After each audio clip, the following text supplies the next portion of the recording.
Akala ko pera ang magdidikta ng aking halaga. Pero sa gitna ng marangyang auction, isang batang gusgusin ang humamon sa aking pagkatao. Palayasin ang pulubing yan! Sigaw ko habang hawak ang baso ng alak.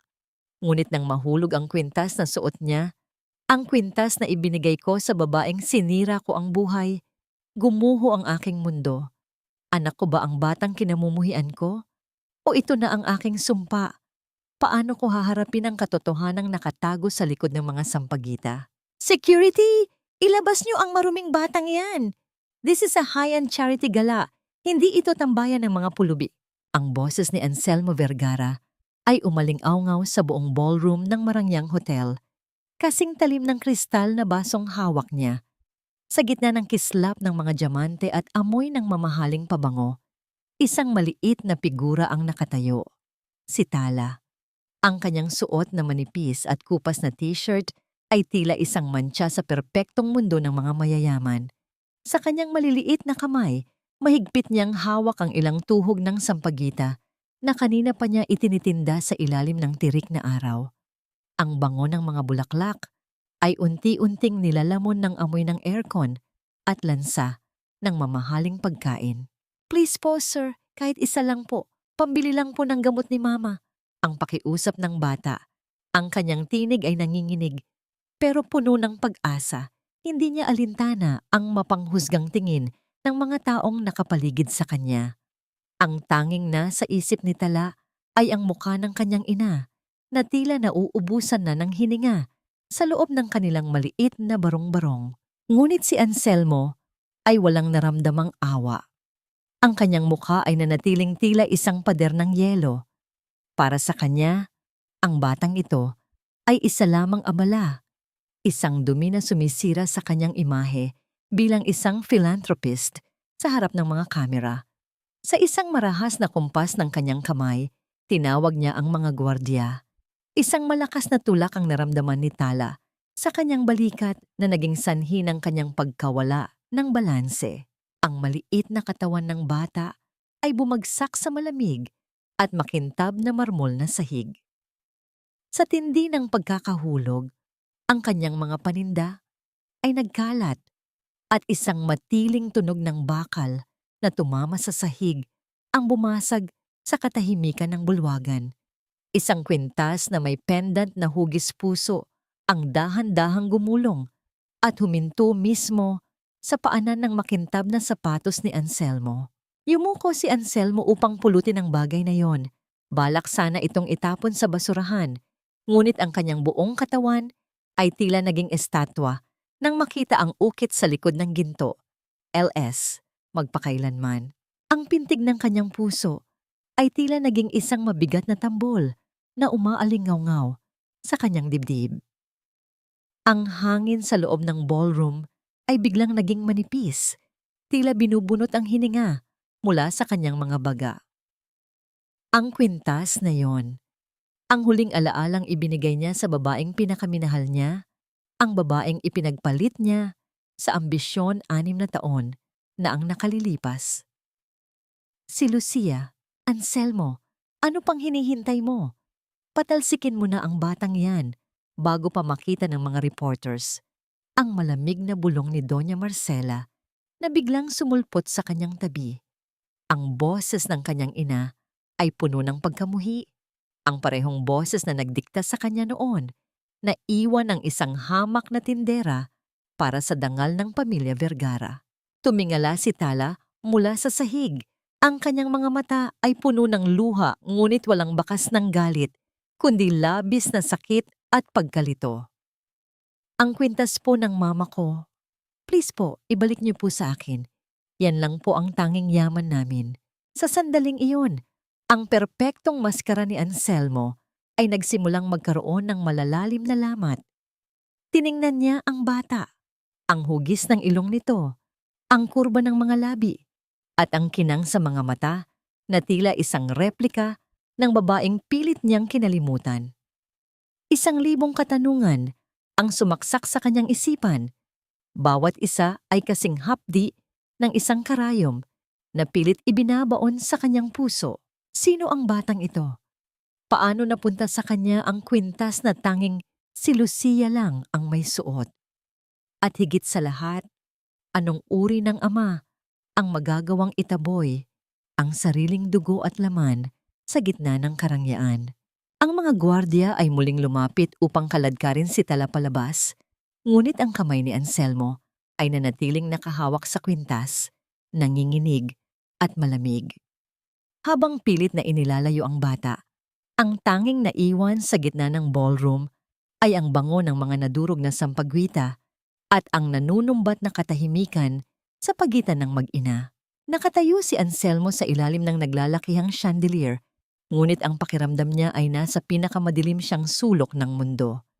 Ang bata ay wala na sa kanyang paningin, pero ang tanong na bumabalot sa kanyang pagkatao ay nagsisimula pa lamang siyang ubusin. Paano kung ang batang itinaboy niya ay ang kaisa-isang hininga ng nakaraan na maaari sanang magligtas sa kanyang kaluluwa? Huwag mong hayaang lamunin ka ng konsensya mo, Anselmo. Ang mga batang yan ay sanay na sa ganyang palabas para lamang makakuha ng pera sa mga tulad nating mayayaman. Ang tinig ni Doña Marcela ay tila isang malamig na hangin na dumadaan sa pagitan ng mga mamahaling muebles sa loob ng opisina ni Anselmo. Habang dahan-dahang tinatanggal ng matandang babae ang kanyang mga alahas, ang bawat kislap ng brilyante ay tila nanunumbat sa katahimikan ng silid. Hindi sumagot si Anselmo. Ang kanyang mga mata ay nanatiling nakatitig sa gintong pendant na nasa ibabaw ng kanyang mesa. Ang ukit na LS ay tila nagliliyab sa ilalim ng liwanag ng desk lamp. Isang mapait na paalala ng isang pangakong binitawan at binaliwala. Ma, how can you be so sure? Ang mahinang tanong ni Anselmo. Ang kanyang boses ay tila galing sa ilalim ng lupa. Ang kanyang mga daliri ay nanginginig habang dahan-dahang hinahaplos ang ukit sa ginto. Ang kwintas na ito, ako mismo ang nagpagawa nito. Isang piraso lang ito sa buong mundo.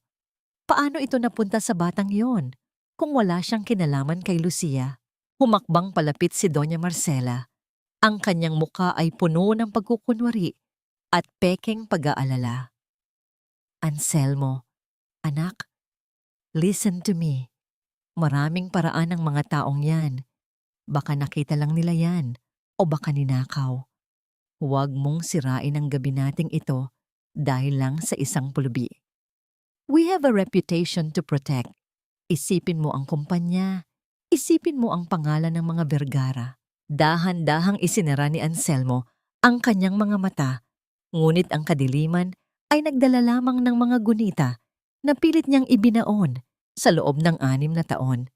Naalala niya ang huling gabi nila ni Lucia, ang gabi ng ulan at mga luha. Naalala niya kung paano niya binitawan ang kamay ng babae dahil sa takot na mawala ang kanyang mana. Ang bawat tibok ng kanyang dibdib ngayon ay tila isang mabigat na palakol na humahataw sa kanyang konsensya. Bawat tunog ay nagdadala ng pangalan ni Lucia. Habang nagtatalo ang mag-ina sa loob ng mansyon, sa kabilang bahagi ng lungsod, sa ilalim ng madilim at maingay na tulay, nakaupo si Tala sa tabi ng isang matandang lalaki. Ang tunog ng mga sasakyang dumadaan sa itaas ay tila isang walang katapusang ugong na bumabalot sa kanilang maliit na tahanan na gawa sa karton at tagpi-tagping yero. Lolo Isko, galit po ba yung guwapong mama sa akin? Ang mahinang tanong ni Tala habang dahan-dahang nililinis ang kanyang sugatang tuhod. Ang amoy ng estero ay humahalo sa natitirang bango ng sampagwita sa kanyang kamay. Huminga ng malalim si Mang Isko. Ang kanyang mga mata ay puno ng lungkot habang tinitingnan ng bata. Hindi siya galit sa iyo, Tala. Baka sadyang nakalimutan lang ng mga taong tulad niya kung paano tumingin sa mga tulad natin. Huwag mo na silang isipin. Ang mahalaga ay nakauwi ka ng ligtas. Ngunit hindi tumitigil ang isipan ni Tala. Inilabas niya ang kanyang tanging kayamanan, isang lumang Biblia na may punit-punit na pabalat. Doon niya itinatago ang lahat ng kanyang mga panalangin. Sabi ni Mama, ang Diyos daw po ay nakakakita sa lahat. Sana po Makita niya rin na kailangan na ni Mama ng gamot. Bumalik ang eksena sa loob ng mansyon. Nang makaalis ang kanyang ina, kinuha ni Anselmo ang kanyang telepono. Ang bawat pindot niya sa screen ay tila isang mabigat na hakbang patungo sa isang katotohanang kinatatakutan niya. Rico, kailangan ko ng impormasyon, ang sabi niya sa kanyang private investigator nang masagot ang tawag. Hanapin mo ang batang nagtinda ng sampagita sa gala kanina. At hanapin mo rin si Lucia Santos. Huwag kang titigil hanggat hindi mo malalaman kung nasaan sila. Dahan-dahang ibinaba ni Anselmo ang telepono. Ang tanging maririnig sa silid ay ang mabilis niyang paghinga at ang mahinang paggalaw ng mga kurtina dahil sa hangin. Pagkalipas ng ilang oras, isang mensahe ang pumasok sa kanyang screen. Isa itong kalakip na larawan. Nang buksan ni Anselmo ang file, tila tumigil ang pag-inog ng mundo. Sa malabong kuha ng kamera, nakita niya si Tala na nakatayo sa harap ng isang barong-barong at sa likuran nito, isang babaeng nakahiga sa isang manipis na banig. Maputla, payat, at tila nauubusan na ng buhay. Ang babaeng yon ay walang iba kundi si Lucia. Ang kanyang kamay na hawak ang telepono ay nagsimulang manginig ng labis hanggang sa dahan-dahan itong bumagsak sa kanyang hita. Ang mga luhang 6 na taon niyang pinigil ay dahan-dahang pumatak, kasing pait ng pagsisising ngayon lamang niya naramdaman. Ang bawat piraso ng kanyang marangyang buhay ay tila naging walang silbi sa harap ng katotohanang ang kanyang mag-ina ay naghihirap habang siya ay nagpapakasasa sa yaman. Ang yaman ay isang marangyang kulungan kung ang iyong puso ay bilanggo ng sarili mong mga lihim. Ang bawat pag-ikot ng gulong ng kanyang mamahaling sasakyan ay tila isang mabigat na pasanin sa dibdib ni Anselmo habang dahan-dahan siyang bumabaybay sa masikip at maputik na eskinita ng tondo. Ang amoy ng mamahaling leather sa loob ng kotse ay pilit na dinadaig ng lansa at pait ng hangin mula sa labas. Sa kislap ng mga ilaw ng kalsada, nakita niya ang isang pamilyar na maliit na figura sa gitna ng usok ng mga diip at ingay ng gabi. Si Tala, ang kanyang anak, na nakasuot pa rin ng parehong kupas na damit, lito at pagod. Ngunit patuloy na kumakatok sa mga bintana ng sasakyan upang mag-alok ng sampagwita. Bakit kailangang sa ganitong paraan tayo magkita muli? Ang mahinang bulong ni Anselmo sa sarili habang ang kanyang mga kamay ay mahigpit na nakakapit sa manibela. Ang bawat katok ni Tala sa ibang sasakyan ay tila isang sampal sa kanyang pagkatao. Nakita niya kung paano singhalan ng isang trooper ang bata, kung paano ito muntik ng mahagip ng isang humaharurot na motor. Ang bawat panganib na nararanasan ni Tala ay tila isang kutsilyong humahati sa puso ni Anselmo, ngunit nananatili siyang nakatago sa likod ng madilim na salamin ng kanyang kotse. Sa gitna ng kanyang pagmamasid, naramdaman niya ang pag-vibrate ng kanyang telepono sa ibabaw ng dashboard. Ang pangalan ni Nana Susing ang lumitaw sa screen, ang matandang mayordoma na tanging nakakaalam ng kanyang kinaroroonan. Anselmo, anak, bumalik ka na rito bago ka pa mapansin ng iyong ina. Ang nanginginig na tinig ni Nana Susing sa kabilang linya. Nagtatanong na si Doña Marcela kung bakit wala ka pa sa hapag. Alam mo ang talas ng kanyang pakiramdam.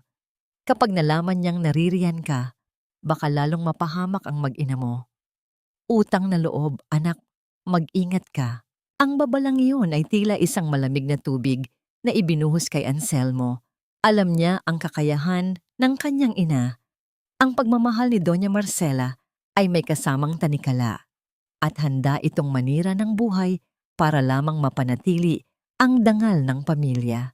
Dahan-dahang ibinaba ni Anselmo ang telepono, ang kanyang lalamunan ay tila may nakabara na hindi niya malunok. Hindi niya kayang umalis nang hindi gumagawa ng paraan. Tinawag niya ang kanyang driver na kanina pa naghihintay sa labas ng sasakyan at binigyan ito ng isang makapal na bundle ng pera. Bilhin mo lahat ng tinda ng batang iyon. Lahat. Huwag mong sasabihing galing sa akin. Sabihin mo, gusto mo lang siyang tulungan para makauwi na siya ng maaga. Mula sa malayo, pinanood ni Anselmo ang eksena. Nakita niya ang pagkagulat at ang dahan-dahang pagliwanag ng mukha ni Tala nang abutin ng pera.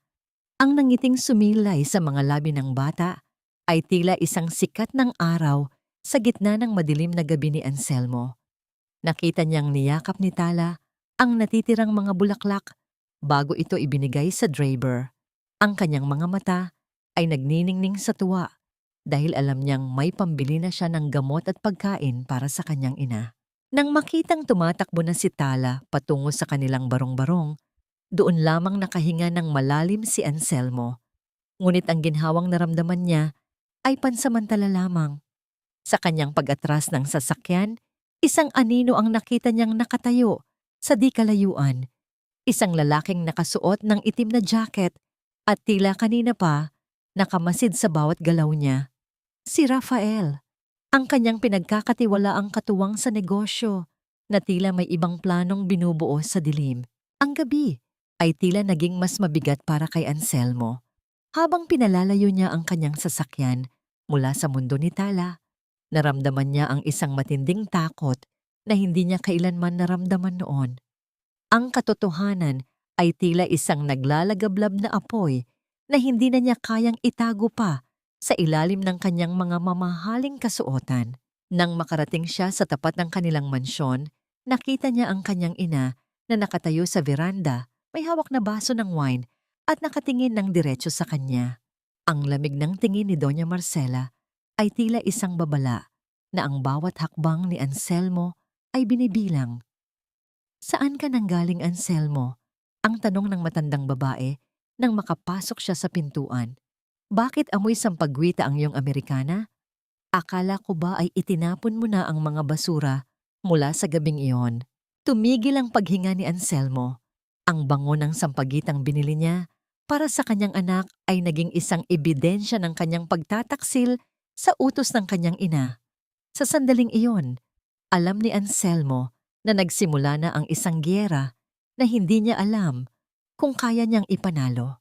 Ang giyera sa pagitan ng kanyang dugong Vergara at ng kanyang pusong nagnanais lamang maging isang ama. "Bro, kailangan na nating simulan ang demolisyon sa susunod na linggo. Yung mga squatter doon sa kanto ng San Rafael, they are just eyesores to the investors. Mas mabilis nating malilinis ang area, mas mabilis ang pasok ng pera." Ang boses ni Rafael ay puno ng excitement habang inilalatag niya ang mga blueprint sa mahogany desk ni Anselmo. Ang bawat salita niya ay tila isang matalim na pako na ibinabaon sa konsensya ni Anselmo. Sa mapa na nakalatag, ang lugar na tinutukoy ni Rafael ay ang eksaktong kinaroroonan ng barong-barong nina, Tala at Lucia. Ang bawat guhit ng plano ay tila isang sentensya ng kamatayan para sa maliit na mundo ng kanyang mag-ina. Hindi ganoon kadali iyan, Rafael. May mga pamilyang nakatira doon. We need to follow legal procedures, hindi pwedeng basta-basta na lang silang palayasin sa gitna ng gabi. Ang sagot ni Anselmo, pilit na pinapakalma ang kanyang tinig kahit na ang kanyang mga kamay ay mahigpit na nakakuyom sa ilalim ng mesa.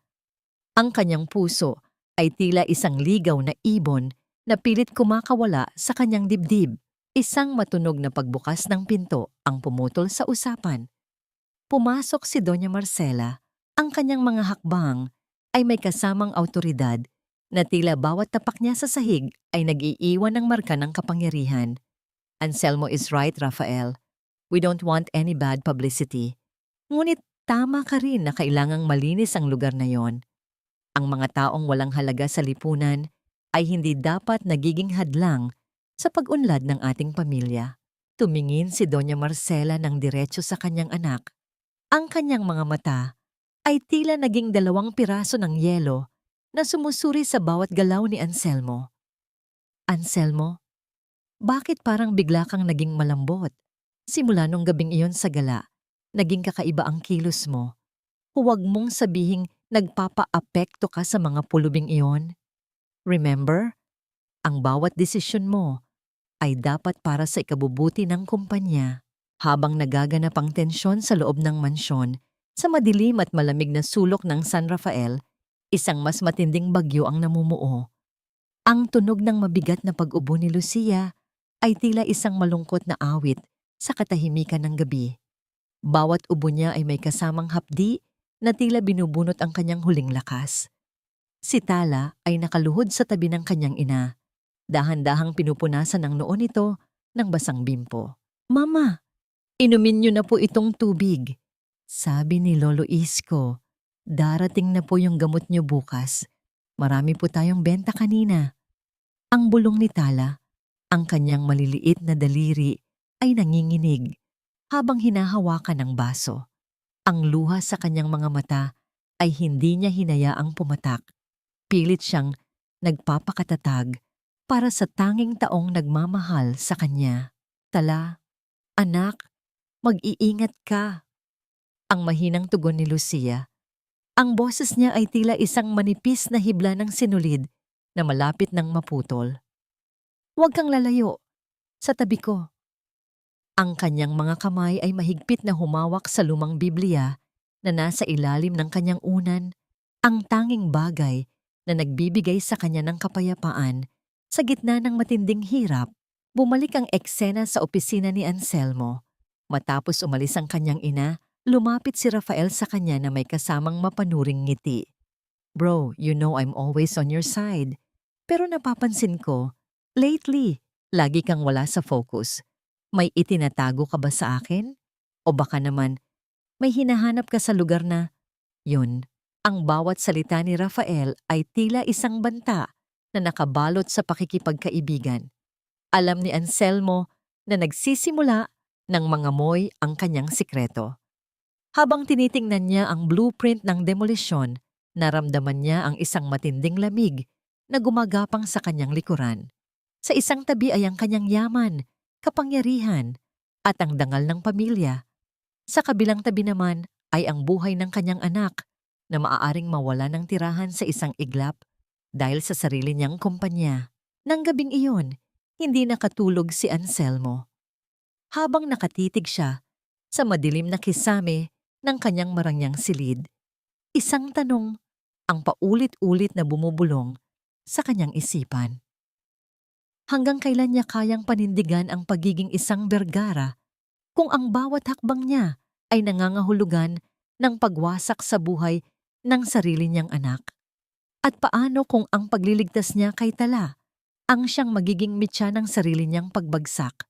Ang katotohanan ay tila isang nakatagong hiyas sa gitna ng tumpok ng basura. Mahirap hanapin, ngunit kapag nasilayan na, kaya nitong baguhin ang daloy ng tadhana. Sa ilalim ng malabong ilaw ng poste, sa kanto ng San Rafael, nakaupo si Tala sa isang lumang kahon ng prutas. Ang kanyang maliliit na balikat ay tila pasan ang bigat ng buong mundo habang maingat niyang binibilang ang ilang barya sa kanyang palad. Isang anino ang dahan-dahang lumapit sa kanya, si Anselmo, na nakasuot ng simpleng jacket at sombrero upang hindi makilala. Ang bawat hakbang niya sa bitak-bitak na semento ay may kasamang kaba na hindi niya maipaliwanag. "Tala, ikaw ba yan?" Ang mahinang tanong ni Anselmo. Ang kanyang boses ay puno ng pag-aalangan, tila natatakot na baka matakot sa kanya ang bata. Tumingala si Tala. Ang kanyang mga mata ay nanlaki sa gulat bago unti-unting napalitan ng isang matamis na ngiti. "Kayo po yung mabait na mama. Salamat po pala sa pagbili ng mga bulaklak ko kagabi. Nakabili po ako ng tinapay para kay mama." Naramdaman ni Anselmo ang isang matinding hapdi sa kanyang lalamunan. Ang pasasalamat ng bata ay tila isang parusa sa kanyang mga nagawang pagkakamali. Naupo siya sa tabi ni Tala, hindi inaalintana ang dumi ng paligid. "Ano yang hawak mo, Tala?" Dahan-dahang itinaas ni Tala ang kanyang lumang Biblia. Ang mga pahina nito ay nanilaw na at ang pabalat ay puno ng tahi. Ngunit para sa bata, ito ang kanyang pinakamahalagang ari-arian. "Ito po ang treasure ko," sabi ni Mama. "Dito raw po nakatira ang lahat ng pangako ng Diyos. Kapag malungkot po ako o kapag masakit ang katawan ni Mama, binabasa po namin ito." Inabot ni Anselmo ang Biblia. Ang kanyang mga daliri ay nanginginig habang hinahawakan ang kupas na balat nito. Habang dahan-dahan niyang binubuklat ang mga pahina, napansin niya ang isang bahagi ng pabalat na tila may nakatagong bulsa. Sa loob niyon ay may ilang piraso ng papel na maingat na itinupi, mga lihim na sulat na tila matagal nang nakatago mula sa mundong mapanghusga. Tala, maaari ko bang tingnan ang mga ito? Ang pakiusap ni Anselmo. Tumango ang bata, walang muwang sa bigat ng mga salitang nakasulat doon. Habang binabasa ni Anselmo ang mga sulat, ang bawat salita ni Lucia ay tila isang patalim na humihiwa sa kanyang puso. Ang mga liham na yon ay hindi para sa ibang lalaki, kundi para sa kanya. Mga sulat na hindi kailanman nakarating dahil sa harang ng kapangyarihan. Nabasa niya ang pagmamakaawa ni Lucia, ang paliwanag na siya ay tinakot at binayaran ni Doña Marcela upang lumayo, at ang katotohanang kailanman ay hindi siya nagtaksil. Anselmo, kahit itaboy mo ako, hinding-hindi ko itatapon ang bunga ng ating pagmamahalan. Lalakihan ko ang ating anak ng may dangal, kahit wala ka sa tabi namin. Ang bawat patak ng luha ni Anselmo ay dahan-dahang nabasa ang papel. Ang lahat ng galit at puot na itinanim niya sa kanyang puso sa loob ng 6 na taon ay biglang naglaho, napalitan ng isang nakakabaliw na pagsisisi. Si Lucia ay biktima rin, gaya niya, ng isang mapanirang dula na binuo ng sarili niyang ina. "Sir, bakit po kayo umiiyak? Masakit po ba ang puso niyo?" Ang tanong ni Tala. Ang kanyang maliit na kamay ay dahan-dahang humawak sa balikat ni Anselmo. Ang haplos ng bata ay tila isang basbas, isang pagpapatawad na hindi pa niya hinihingi, ngunit ibinibigay na sa kanya ng buong buo. Hindi nakasagot si Anselmo. Niyakap niya ang Biblia sa kanyang dibdib. Tila doon niya hinahanap ang lakas na harapin ang katotohanan. Pagkalipas ng ilang oras, bumalik siya sa kanilang mansyon. Ang mga liham ay mahigpit na nakahawak sa kanyang kamay. Dumiretso siya sa kanyang silid-aklatan. Ang bawat sulok ng marangyang bahay ay tila naging isang madilim na bilangguan ng mga kasinungalingan. Inilatag ni Anselmo ang mga sulat sa ilalim ng liwanag, pilit na binubuo ang bawat piraso ng nasirang nakaraan. Ngunit ang katahimikan ng gabi ay biglang nabasag nang marinig niya ang mahinang tunog ng pagpihit ng doorknob. Ang pinto ay dahan-dahang bumukas at doon ay tumambad ang figura ni Doña Marcela. Ang kanyang mukha ay puno ng matinding galit at panuna. "Anselmo, what are you doing with those filthy papers?" Ang malamig na tanong ng kanyang ina. Ang boses nito ay tila isang hatol ng kamatayan.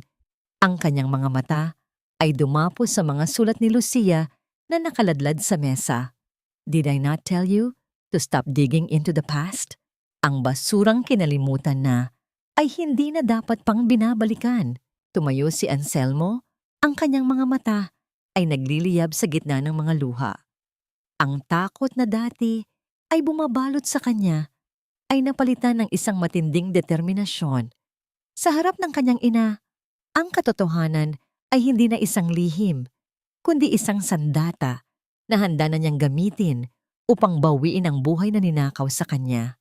"Itapon mo ang mga basurang yan, Anselmo. Ngayon din." Ang tinig ni Doña Marcela ay tila isang hagupit ng latigo sa gitna ng katahimikan ng silid-aklatan. Nakatayo siya sa tapat ng kanyang anak. Ang kanyang mga kamay ay nakakrus sa kanyang dibdib at ang kanyang mukha ay walang bakas ng pagsisisi. Ang bawat salita niya ay tila may kasamang lason na unti-unting pumapatay sa natitirang respeto ni Anselmo para sa kanya. "Basura!" Ang mahinang tanong ni Anselmo. Ang kanyang boses ay nanginginig sa matinding puot. Itinaas niya ang mga liham ni Lucia, ang mga papel na tila naging marupok na dahil sa lumipas na panahon at mga luha. "Ito ang katotohanang pilit mong ibinaon, Ma. Sa loob ng 6 na taon, hinayaan mo akong maniwala na pinagtaksilan ako ng babaeng minahal ko. Hinayaan mong isipin ko na ang anak ko ay hindi sa akin. Paano mo nagawa ito sa sarili mong dugo at laman? Isang mapait na tawa ang kumawala sa mga labi ni Doña Marcela. Ginawa ko yon para sa'yo. Tingnan mo ang kumpanya natin. Tingnan mo ang posisyon mo sa lipunan. Isasakripisyo mo ba ang lahat ng ito para sa isang babaeng tagapalengke? Anselmo, you were young and foolish. I saved you from a lifetime of misery and shame. But you didn't save me, Ma. Ang sagot ni Anselmo. Ang bawat salita ay tila galing sa isang pusong nadurog na. You destroyed me. Pinatay mo ang lalaking marunong magmahal at pinalitan mo ng isang taong tila bato ang puso. At ang masakit, hinayaan mong magdusa ang apo mo sa lansangan habang tayo ay nagpapakasa sa sayaman. Hindi na nakasagot ang matanda dahil sa isang marahas na pagbukas ng pinto. Pumasok si Rafael.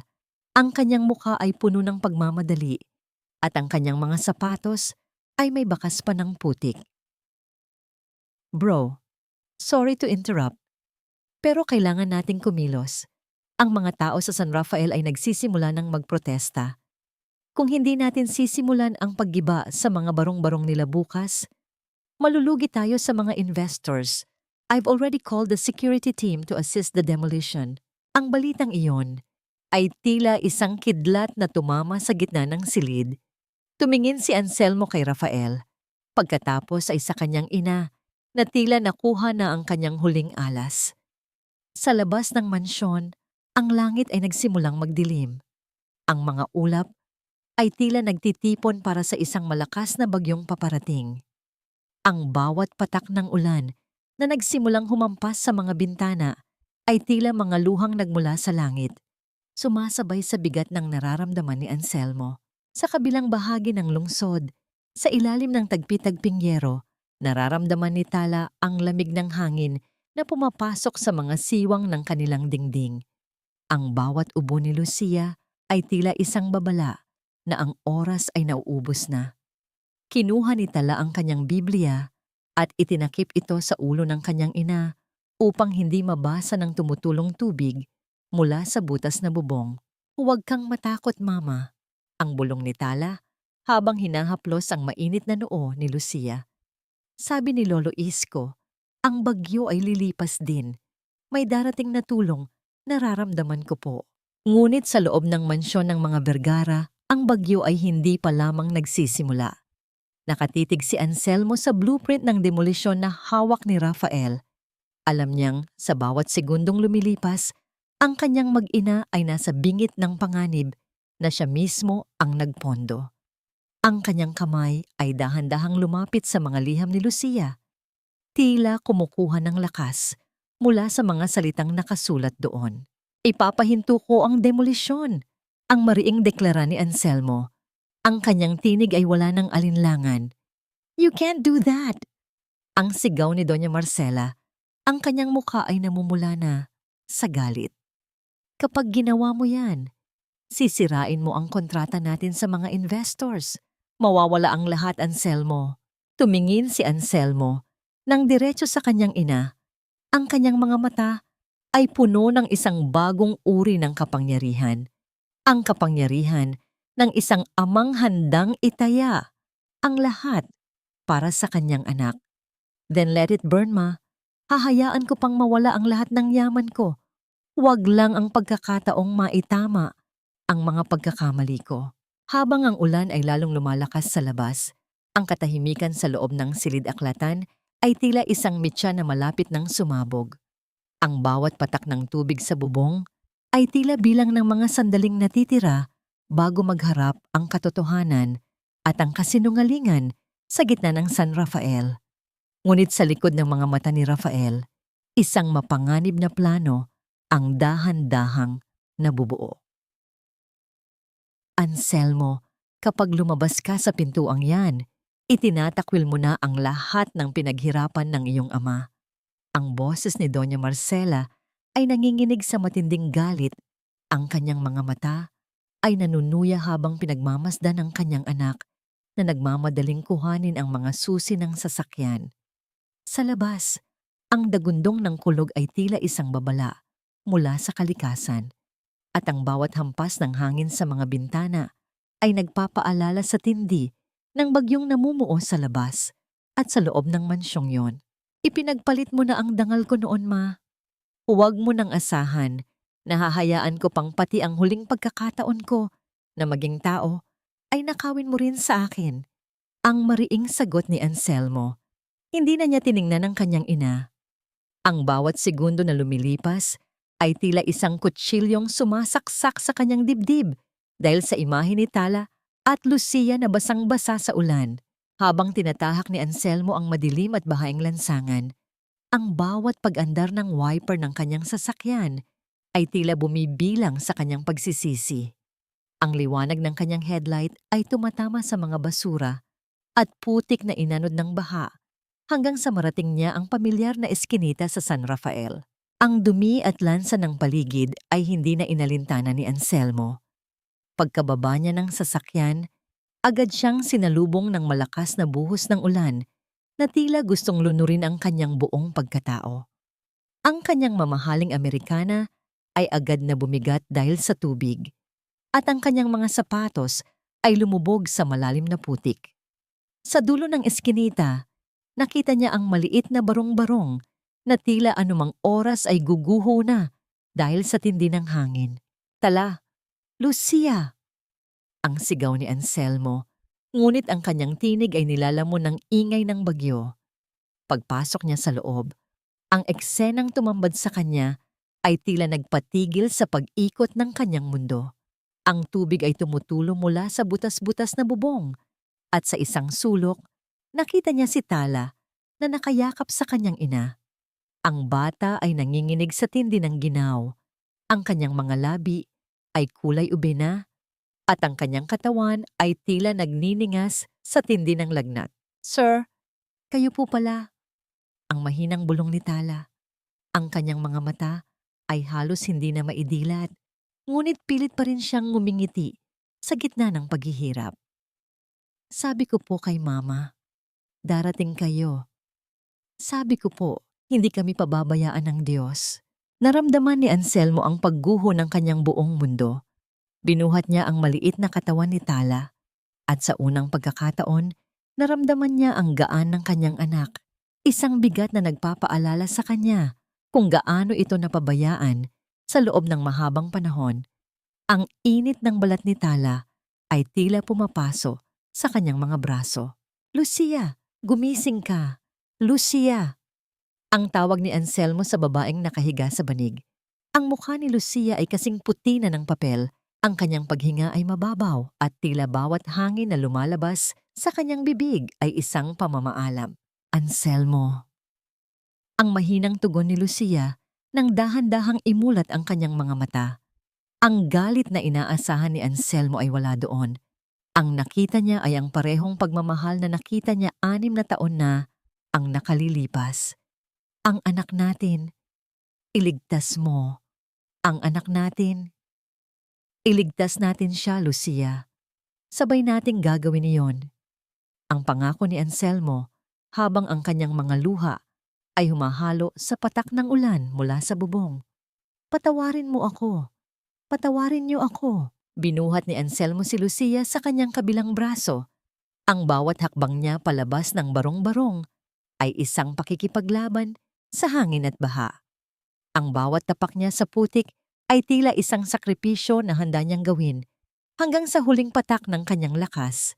Nang maipasok niya ang mag-ina sa loob ng kanyang sasakyan, agad niyang pinaharurot ito patungo sa pinakamalapit na ospital. Ngunit habang tinitingnan niya sa rearview mirror ang 2 taong pinakamahalaga sa kanya na kapwa nawawalan na ng malay, isang itim na sasakyan ang nakita niyang sumusunod sa kanya mula sa dilim. Hindi ito sasakyan ng mga gwardiya ng ospital, kundi ang sasakyan ni Rafael. Ang kislap ng mga ilaw nito ay tila mga mata ng isang lobo na naghihintay ng tamang pagkakataon upang sumagpang. Ang kaba sa dibdib ni Anselmo ay lalong tumindi.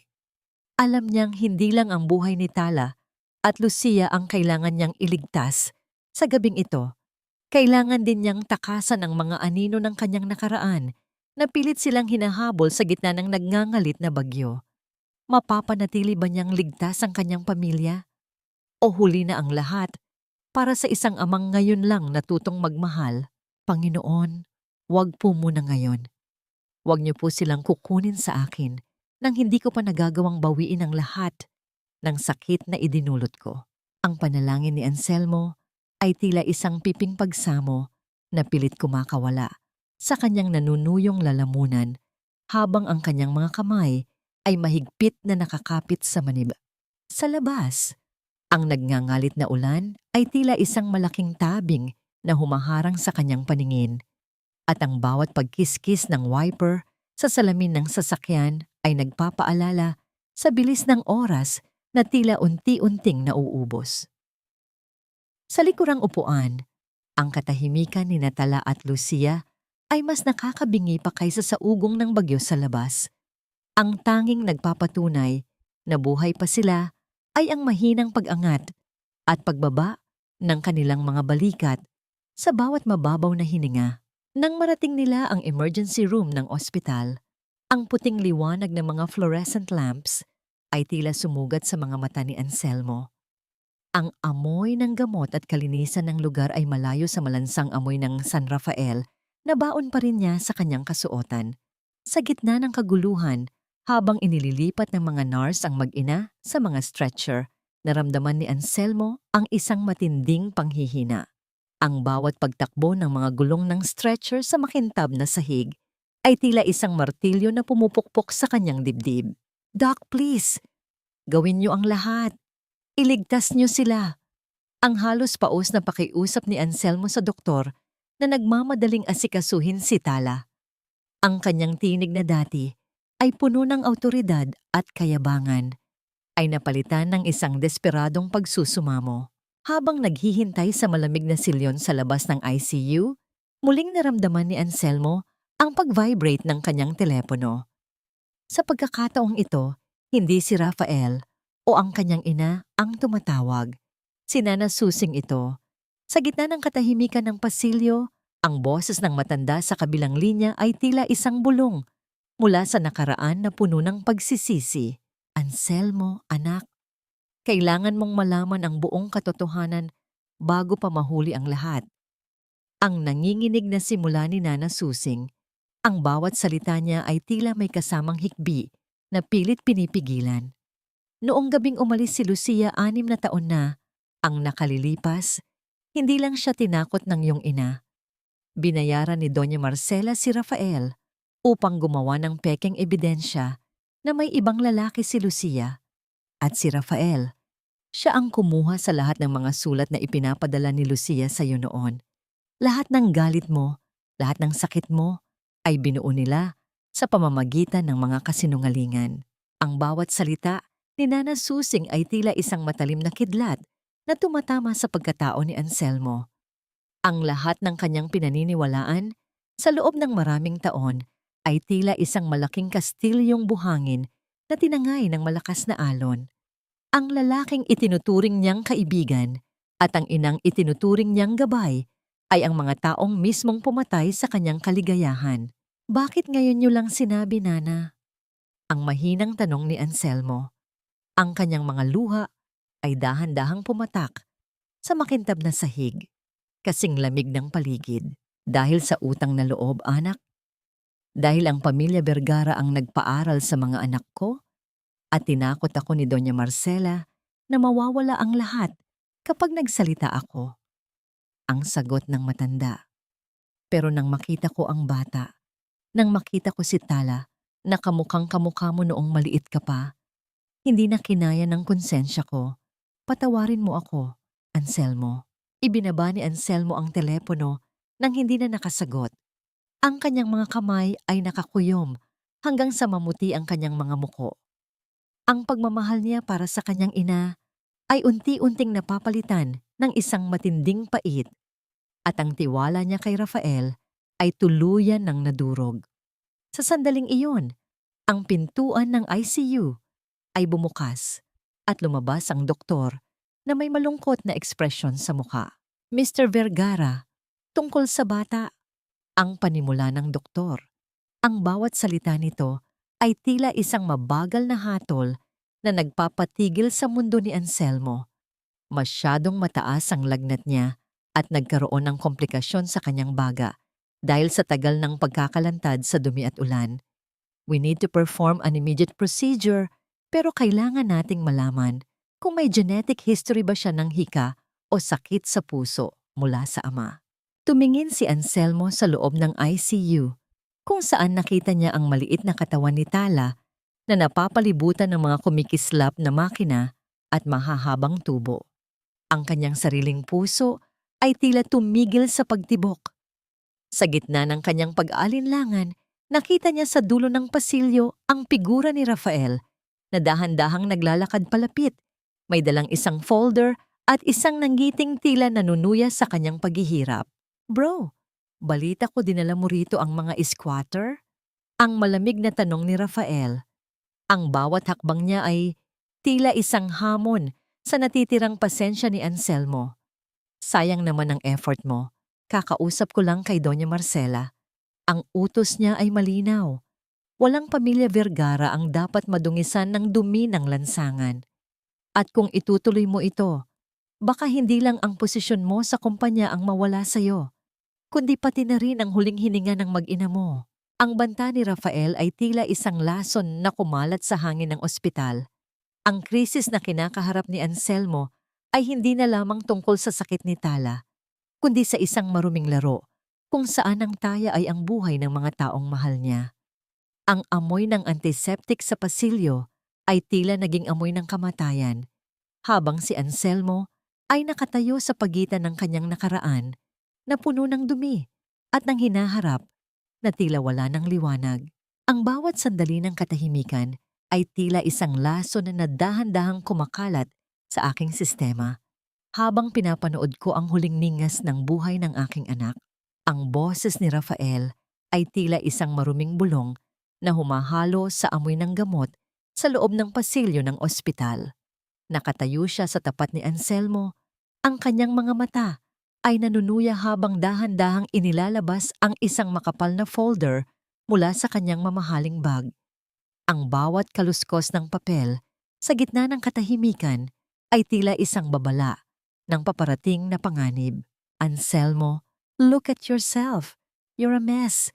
Isang gabi lang sa piling ng mga pulubing yan, nawala na ang lahat ng pinaghirapan mo. Ang panunuya ni Rafael. Ang kanyang mukha ay walang bakas ng awa, kundi isang malamig na determinasyon na tapusin ang laban na ito. Kakausap ko lang sa board of directors at alam mo ba ang sinabi nila? They are very concerned. Ang balita tungkol sa squatter na anak mo ay nagsisimula ng kumalat. Isipin mo ang stocks ng kumpanya, Anselmo. Isipin mo ang reputasyon na binuo ng tatay mo. Wala na akong pakialam sa kumpanya, Rafael. Ang anak ko ang nakataya rito. Ang galit na sagot ni Anselmo.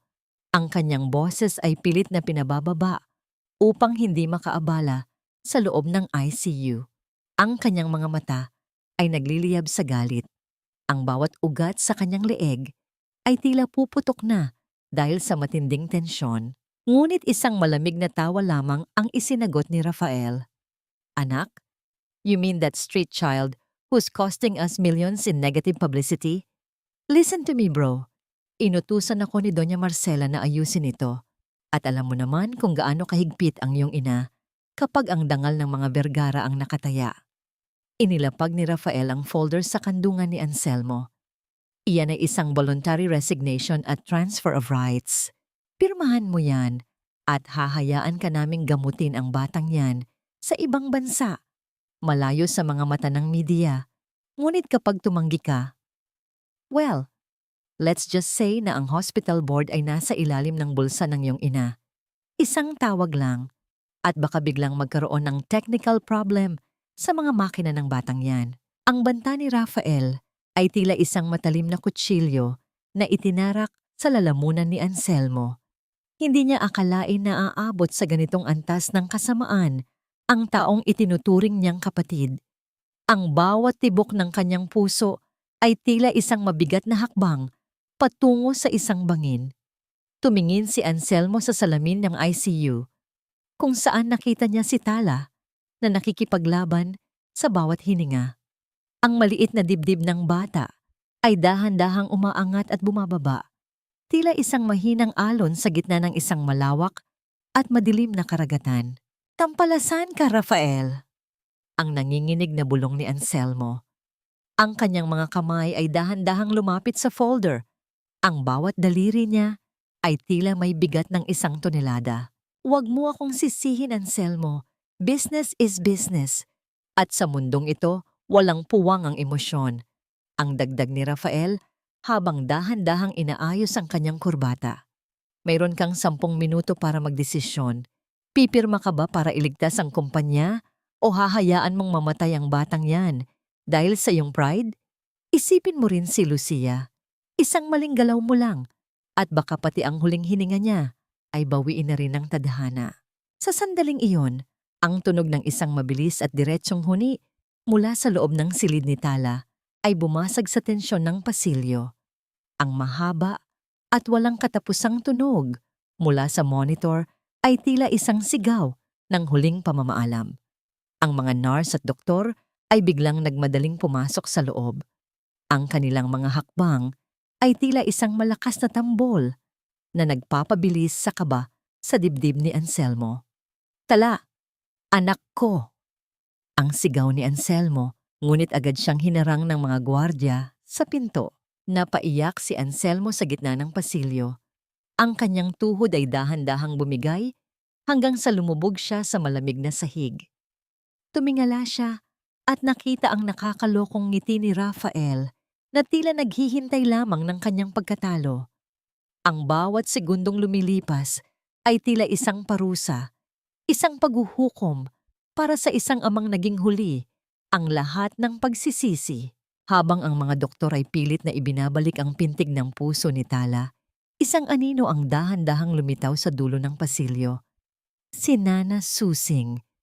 May dalang isang lumang box at isang mukha na tila nakakita ng multo. Ang katotohanang dala niya ay maaring maging huling pag-asa ni Anselmo o ang huling pako sa kanyang krus. Huwag mong sayangin ang huling hininga ng batang iyan, Anselmo. Isang pirma mo lang at tatawagan ko ang pinakamagaling na siruhano sa bansang ito. Isang pirma lang at mabubuhay siya. Ang tinig ni Rafael ay kasing lamig ng hanging nanggagaling sa aircon ng ospital. Walang bahid ng awa habang pilit niyang isinusubsob ang gintong pluma sa nanginginig na kamay ni Anselmo. Sa loob ng silid, ang mahaba at walang hanggang huni ng makina ay tila isang malupit na hatol. Isang tunog na nagpapahiwatig na ang bawat segundo ay isang hakbang palayo sa buhay ni Tala. Nakita ni Anselmo ang mga doktor na mabilis na gumagalaw. Ang kanilang mga anino sa likod ng salamin ay tila mga anino ng kamatayan na nag-aagawan sa maliit na katawan ng kanyang anak. Ang bawat patak ng pawis sa noo ni Anselmo ay tila naging yelo. Ang kanyang paningin ay lumalabo habang nakatitig sa dokumentong nakalatag sa kanyang harapan. Ito ang kabayaran ng kanyang ambisyon, ang kumpanyang binuo ng kanyang pamilya, kapalit ng pintig ng puso ni Tala. Ang kanyang daliri ay dahan-dahang humawak sa pluma. Ang bigat nito ay tila kasing bigat ng krus na pasan niya mula pa noong iwan niya si Lucia. Pirmahan mo na, Anselmo. Don't be a fool. Mamamatay ang bata kung magpapatuloy ang pride mo. Ang bulyaw ni Rafael, ang kanyang mukha ay namumula na sa kasabikan na makuha ang kapangyarihan. Ngunit bago pa man dumapo ang dulo ng pluma sa papel, isang mahigpit na hawak sa kanyang balikat ang nagpahinto kay Anselmo.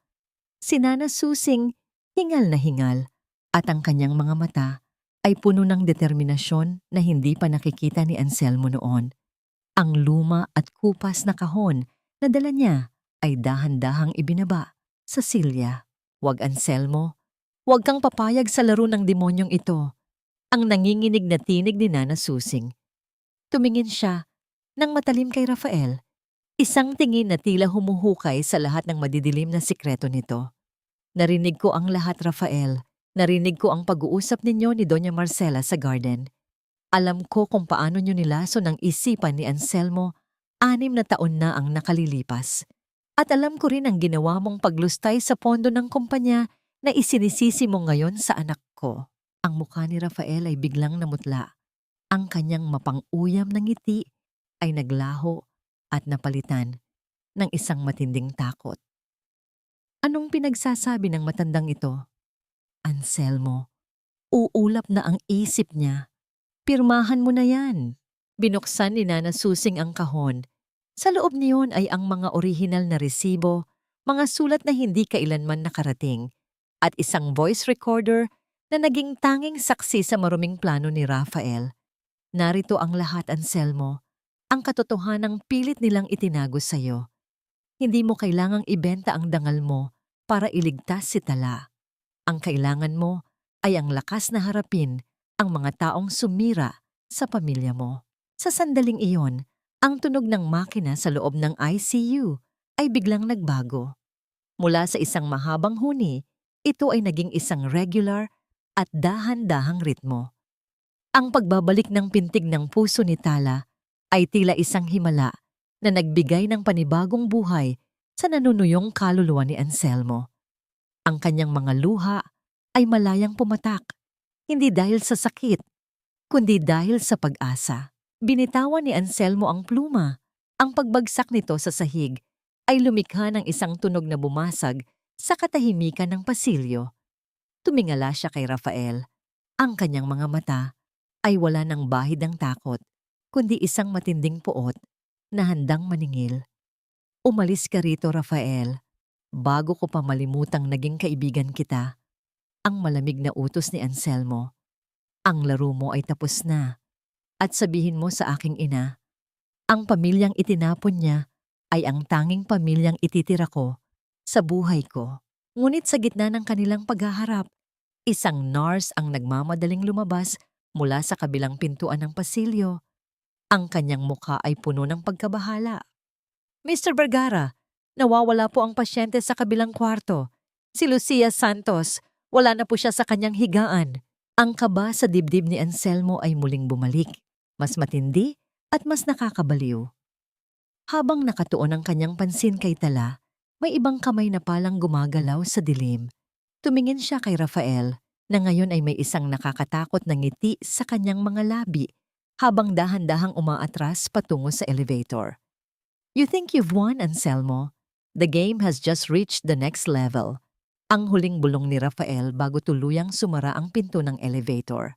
Naiwan si Anselmo sa gitna ng pasilyo, hawak ang katotohanan sa isang kamay, at ang banta ng pagkawala ng kanyang mahal sa buhay sa kabilang kamay. Si Tala ay ligtas na, ngunit si Lucia ay muling nawala sa kanyang piling. Sino ang kumuha sa kanya? At hanggang saan ang kayang gawin ng kanyang ina upang mapanatili ang mga lihim ng pamilya? Wala na po siya rito, sir.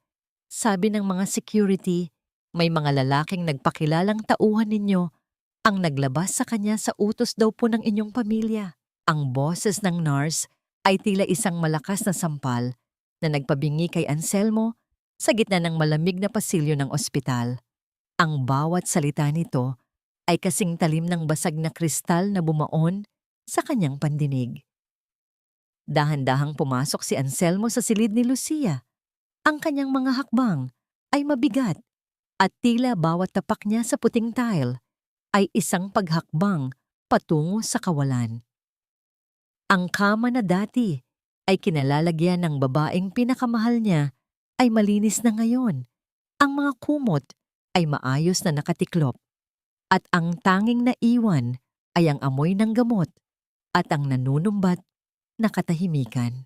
Habang nakatitig sa bakanting kama, napansin ni Anselmo ang isang maliit na bagay sa ibabaw ng silya. Isang pulseras na gawa sa tuyong sampagwita. Ang pulseras na ginawa ni Tala para sa kanyang ina. Dinampot niya ito, ang marupok na hibla ng bulaklak ay dahan-dahang nadurog sa kanyang palad. Kasing rupok ng kanyang pag-asa sa sandaling iyon. Ang bawat piraso ng tuyong talulot na bumabagsak sa sahig ay tila mga bahagi ng kanyang pusong unti-unting nadudurog. Ang kanyang mga kamay ay nagsimulang manginig Isang panginginig na nanggagaling sa pinakamalalim na bahagi ng kanyang kaluluwa. Ang init ng kanyang galit ay dahan-dahang napalitan ng isang nanunuyot na lamig. Ang kanyang lalamunan ay tila may nakabara na isang matigas na bato at ang bawat hininga niya ay may kasamang hapdi. Hindi niya magawang sumigaw. Ang sakit na nararamdaman niya ay isang uri ng sakit na pipi, ngunit nakakabaliw. Hanggang kailan ba magiging laruan ng malupit na tadhana ang isang pusong nagsisikap lamang na mahanap ang kanyang tunay na tahanan sa gitna ng mga kasinungalingan? Anselmo, anak, kailangan nating kumilos ng mabilis. Ang mahinang bulong ni Nana Susing sa likuran niya. Ang matanda ay nakahawak sa kanyang balikat. Ang haplos nito ay tila isang angkla sa gitna ng nagngangalit na emosyon ni Anselmo. Alam nating lahat kung kaninong kamay ang may gawa nito. Hindi titigil ang iyong ina hanggat hindi niya nakukuha ang gusto niya. Humarap si Anselmo, ang kanyang mga mata ay wala ng bahid ng pag-aalinlangan, kundi isang matinding determinasyon na nakabalot sa pait. Kinuha niya ang kanyang telepono at tinawagan ang kaisa-isang tao na alam niyang may kinalaman sa pagkawala ni Lucia, ang kanyang ina. Nasaan siya, ma? Ang tanong ni Anselmo nang masagot ang tawag. Ang kanyang boses ay tila isang patalim na dahan-dahang hinahasa. Huwag mo nang itanggi. Nasaan si Lucia? Isang malamig at marangyang tawa ang isinagot ni Doña Marcela mula sa kabilang linya. Nasa isang lugar siya kung saan hindi niya na magagamit ang kanyang kahirapan para sirain ang kinabukasan mo, Anselmo. Ginagawa ko ito para sa iyo. Ang babaeng iyan ay isang mantsa sa ating pangalan. At ang batang iyan, kapag magaling na siya, ipapadala natin siya sa isang maayos na bahay ampunan sa ibang bansa. Subukan mo siyang hawakan, ma, at hinding-hindi mo na ako makikita muli. Ang banta ni Anselmo, ang bawat salita niya ay punong-puno ng matinding paninindigan. Ipinapangako ko sa iyo, kapag may nangyaring masama kay Lucia, kakalimutan kong naging ina kita. Ibinaba ni Anselmo ang telepono nang hindi hinihintay ang sagot ng matanda. Tumingin siya kay Nana Susing at sa folder ng mga ebidensyang ibinigay nito. Nana, bantayan niyo si Tala. Huwag kayong aalis sa tabi niya. Tatawagan ko ang aking mga abogado at ang pulis. Tapos na ang panahon ng pagtatago. Bumalik si Anselmo sa silid ni Tala. Ang bata ay dahan-dahang nagmumulat ng kanyang mga mata. Ang kanyang mukha ay maputla pa rin, ngunit ang kinang ng kanyang pagkatao ay unti-unting bumabalik. Papa, si Mama po? Bakit wala po siya? Ang mahinang tanong ni Tala, ang kanyang maliliit na daliri ay humawak sa kamay ni Anselmo. Ang puso ni Anselmo ay tila pinipiga sa tindi ng awa. Yumuko siya at hinalikan ang noo ng kanyang anak. Hahanapin natin siya, Tala. Ipinapangako ko sa'yo, ibabalik ko si Mama. Magpahinga ka lang muna, ha? Hindi kita iiwan. Habang dahan-dahang pumikit si Tala dahil sa epekto ng gamot, isang mensahe ang pumasok sa telepono ni Anselmo mula sa isang hindi kilalang numero.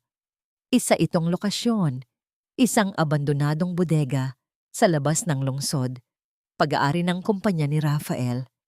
Kasunod nito ay ang larawan ni Lucia na nakatali sa isang upuan. Ang kanyang mga mata ay puno ng takot, ngunit nananatiling matatag. The clock is ticking, Anselmo. One last choice, the company or the woman. Ang mensahe ni Rafael. Ang kaba sa dibdib ni Anselmo ay tila isang mabilis na tambol. Hindi na siya nag-aksaya ng panahon. Habang lumalabas siya ng ospital, ang bawat patak ng ulan sa labas ay tila naging isang paalala na ang huling laban ay nagsimula na. Sa gitna ng dilim at panganib, handa na siyang harapin ang lahat, kahit ang sarili niyang kamatayan, para lamang mabuo muli ang pamilyang matagal nang ipinagkait sa kanya. Anselmo, huwag mong subukang baliin ang mga tradisyong bumubuo sa ating pagkatao. Ang mga Vergara ay hindi lumuluhod sa mga taong galing sa putikan. Ang boses ni Doña Marcela ay umalingaw-ngaw sa malawak at malamig na sala ng kanilang mansyon, kasing talim ng mga kristal na chandelier na nakasabit sa kisame.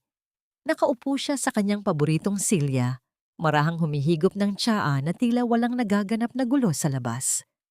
Ang kanyang mukha ay nananatiling kalmado, isang maskara ng kapangyarihan na hindi matitinag ng anumang emosyon. Sa bawat pagpatak ng ulan sa labas, ang katahimikan sa loob ng bahay ay tila isang lason na dahan-dahang kumakalat. Sa harap niya, nakatayo si Anselmo. Basang-basa ang kanyang mamahaling Amerikana. Ang putik mula sa San Rafael ay nag-iwan ng mga mantsa sa puting carpet. Isang simbolismo ng dumi na pilit na itinataboy ng kanyang ina. Sa kanyang nanginginig na kamay, mahigpit niyang hawak ang durog na pulseras ng sampagita na naiwan ni Lucia sa ospital. Ang amoy ng mga bulaklak, kahit tuyo na, ay tila sumasampal sa kanyang konsensya. Ipinapaalala ang bawat segundong hinayaan niyang magdusa ang kanyang pamilya. Tradisyon, Ma? Ang tradisyon ba ng pamilyang ito ay ang pumatay ng kaligayahan ng sarili mong anak? Ang mahinang tanong ni Anselmo. Ang kanyang boses ay tila isang paos na bulong, ngunit puno ng matinding pait. Ipinagpalit mo ang buhay ni Lucia at ang pagkabata ni Tala para sa isang pangalang puno ng kasinungalingan. Pinaniwala mo ako na iniwan nila ako, pero ikaw pala ang nagtaboy sa kanila sa dilim. Isang malamig na tawa ang kumawala sa mga labi ng matandang babae. Ginawa ko ang lahat para protektahan ang iyong hinaharap. Isipin mo, Anselmo, kung nalaman ng mundo na ang tagapagmana ng mga Vergara ay nakipag-isang dibdib sa isang hamak na tindera. Niligtas kita sa kahihiyan. Utang mo sa akin ang posisyong kinalalagyan mo ngayon. Ito ba ang iligtas ako, Ma?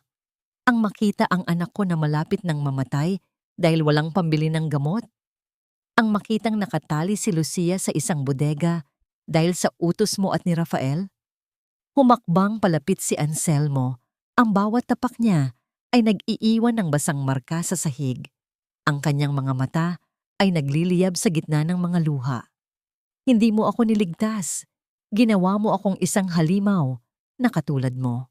Sa sandaling iyon, ang pinto ng mansyon ay bumukas ng marahas. Pumasok si Rafael, hingal na hingal, at ang kanyang mukha ay puno ng takot. Ang kanyang mga mata ay hindi tumingin kay Anselmo, kundi kay Doña Marcela. Ang bawat hakbang niya ay tila may kasamang kaba na hindi niya maitago. Doña Marcela, ang mga pulis, paparating na sila rito. Ang nanginginig na balita ni Rafael. May naglabas ng mga dokumento tungkol sa paglustay ng pondo at ang lokasyon ng bodega. Nalaman na nila. Ang katahimikan ay muling bumalot sa sala. Ngunit sa pagkakataong ito ay isang katahimikan ng pagkatalo. Ang maskara ni Doña Marcela ay dahan-dahang nagkaroon ng lamat. Ang tsaa sa kanyang tasa ay bahagyang gumalaw ng manginig ang kanyang kamay. Ang bawat tibok ng puso ni Anselmo ay tila isang tambol na nagdiriwang ng paparating na katarungan. Tapos na ang laro niyo, Rafael.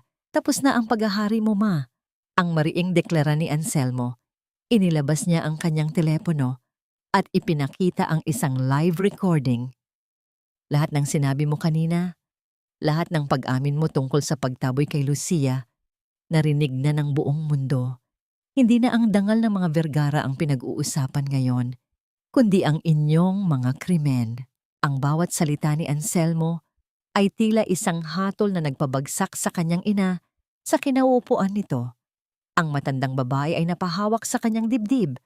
Ang kanyang mukha ay dahan-dahang nawawalan ng kulay, habang ang tunog ng mga sirena ng pulis ay dahan-dahang naririnig mula sa malayo. Ang bawat hiyaw ng hangin sa labas ay tila isang huling pamamaalam sa mundong puno ng dumi at kasinungalingan. Ngunit sa gitna ng tagumpay na ito, isang tanong ang nananatiling sumasaksak sa puso ni Anselmo. Habang ang mga pulis ay nagsisimulang pumasok sa mansyon, isang mensahe ang pumasok sa kanyang screen mula sa bodega. Huli na ang lahat, Anselmo. Kung hindi mo mapapapirma ang ina mo sa transfer of rights, hindi mo na makikitang muli ang liwanag sa mga mata ni Lucia. Ang kaba sa dibdib ni Anselmo ay tila isang mabilis na agos ng tubig. Tumingin siya sa kanyang ina, na ngayon ay tila isang matandang walang kalaban-laban, at kay Rafael, na nagtatangkang tumakas sa likurang pinto. Ang oras ay tila isang kaaway na hindi niya kayang talunin. Maibabalik pa ba niya ang buhay ni Lucia? O ang katarungang ipinaglalaban niya ay darating sa halaga ng buhay ng babaeng pinakamahal niya? Ibigay mo sa akin ang papel, Anselmo, o hinding-hindi na muling sisikat ang araw para sa babaeng ito. Ang boses ni Rafael ay tila isang matalim na kislap ng kidlat na humiwa sa madilim at maingat na katahimikan ng abandonadong bodega. Ang amoy ng kalawang at lumam na kahoy ay humahalo sa bango ng ulan na pumapasok mula sa mga butas na bintana.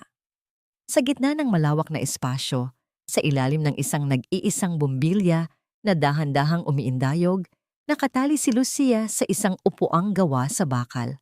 Ang kanyang mga mata ay puno ng pagod, ngunit ang ningning ng katatagan ay hindi pa rin nawawala. Tila isang munting bituin sa gitna ng pinakamadilim na gabi. Nakatayo si Anselmo sa tapat ni Rafael. Ang bawat hininga niya ay may kasamang hapdi at bigat. Ang kanyang mamahaling sapatos ay nababalot na ng putik at ang kanyang mukha ay puno ng mga gasgas mula sa pagmamadali.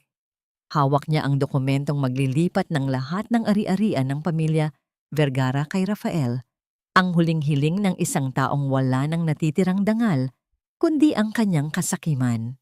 Rafael, sapat na ang lahat ng ginawa mo. Nakuha mo na ang posisyon ko, nakuha mo na ang pera. Bakit kailangan mo pang idamay ang taong walang kinalaman sa galit mo?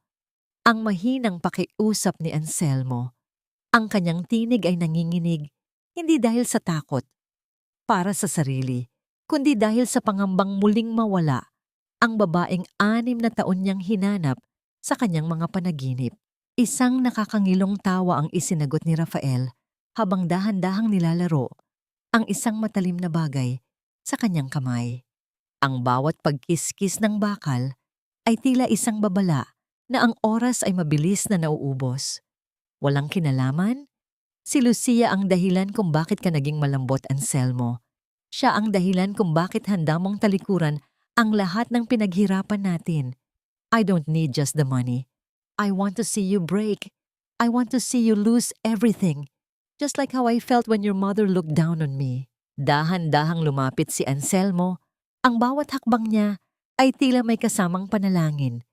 Ang bawat pintig ng kanyang puso ay tila isang tambol na nagsasabing kailangan niyang maging matatag. Nang magtama ang kanilang mga mata ni Lucia, nakita niya ang isang dahan-dahang pag-iling mula sa babae. Ang mga labi ni Lucia ay tuyo na, ngunit ang kanyang tingin ay tila nagsasabing, "Huwag, Anselmo. Huwag mong isakripisyo ang lahat para sa akin." Ngunit para kay Anselmo, ang mga gusali, ang mga lupain, at ang bilyon-bilyong piso ay tila naging mga barya na lamang na walang halaga sa harap ng isang hininga ni Lucia. Kinuha niya ang panulat. Ang bigat nito sa kanyang kamay ay tila kasing bigat ng krus na pasan niya mula pa noong gabing itinaboy niya ang sariling anak sa ulan. "Pirmahan mo na! Ngayon din!"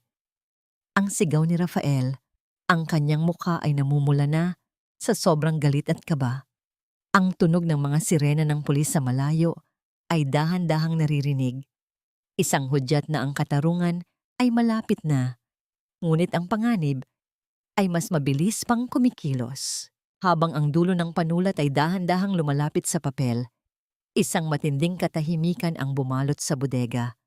Ang tanging maririnig ay ang mabigat na paghinga ni Lucia at ang pagpatak ng ulan sa bubong na tila isang malungkot na ritmo ng orasan.